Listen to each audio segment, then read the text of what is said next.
अस्सलामुअलैकुम। माशाल्लाह पाकिस्तान दा फखर जिन्हें पाकिस्तान दा सर फखर ना बुलंद किया है, पाकिस्तान दा परचम दुनिया ते लहरा दिता है।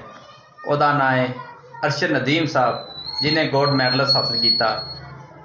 लेकिन पाकिस्तानियों अपनी इंसाफ देखियो, बेइंसाफियां देखियो, अपना मयार देखियो। इस तो पहले कारी अबू बकर साहब ने आलमी रिकॉर्ड ते गोल्ड मैडल हासिल किया कुरान की तलावत के विचों।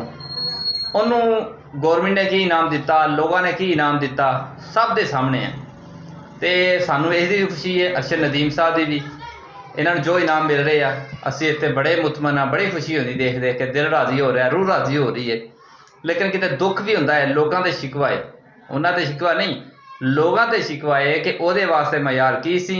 लेकिन दीन के तालीम वास्ते जिसने कुरान की तलावत की, इस्लाम का परचम बुलंद किया, पाकिस्तान का नाम रोशन किया, गौरमेंट ने की उन्हें इजाजत आ फरमाए।